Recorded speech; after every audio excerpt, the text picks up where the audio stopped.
Anybody rich out there? That's a hope. Anybody rich out there, so you get it. But it's a very powerful gospel for many of my friends who, and I consider myself rich. I'm the most spoiled Jesuit you'll ever know. I have more things and stuff that could take me away from my vocation too.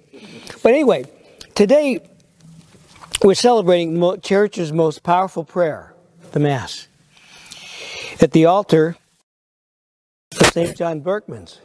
But it was supposed to be behind you, St. Aloysius Gonzaga. And it happens that I was president of Georgetown Prep. And Colleen's sons went to Gonzaga, our arch rival. So I am going to still show my respect to St. Aloysius Gonzaga. No, it is wonderful. That was a great rivalry, is a great rivalry in some sports. But St. Aloysius Gonzaga was an Italian nobleman. And as I understand it, people come every year. His family comes to celebrate Mass here at his altar on his feast day. They still do that. He was the eldest of his family and would have inherited a small fortune, and in those days, the power that goes with it. Money and power. Heard about that one before. At an early age, however, while learning military techniques, being taught how to use the sword and all that stuff, a little guy, like 8, 9, 10 years old, he thought and decided really at early age to become a priest. He became a student at the Roman College. Ta-da! Which happens to have been the one St. Ignatius started up himself. And it now morphed into the Gregorian University. It was really, he wanted to be a missionary. And believe it or not, the missionary vocation is the epitome of what Jesuits want to do. St. Francis Xavier, Matteo Ricci, all those greats. But that's the best of the best, always went on the missions. Then you have guys like me. He worked with the sick in Rome during there was a plague, as I gather. He became ill and predicted he would die on the Feast of Corpus Christi. He did. And he woke up that morning looking good. But he said, no, I'm going to die. And he did. He's the patron of youth and people afflicted with AIDS. He's a terrific saint, young.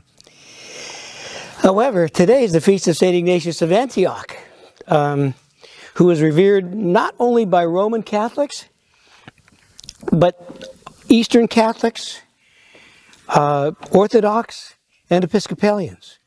I mean, everybody, he was such a great saint. Being a Maronite priest, I'm by ritual. He was always very special to us people from the East because we believe St. John proselytized the Phoenicians. He went up north, to where my family came from way back when. And if you're right, he was made a bishop. He was a follower of St. John. So we know that he was a disciple of St. John the Apostle and was appointed bishop by St. Peter himself. Not bad, huh? For a crazy Phoenician, maybe Syrian, but I think they were Phoenicians in those days. But anyway, you remember it was also in Antioch where we were first named. They said Christians. See how these Christians love one another? The first time we were identified as Christians was in Antioch. Then Emperor Flavian personally condemned him. I don't know why. I'm not that good a historian. But he was to be martyred, and he was fed to the lions not far from here. The word Catholic comes from the Greek katholikos. Guess who used that first? St. Ignatius of Antioch. He gave us the word Catholic when it came to church. So he's most special.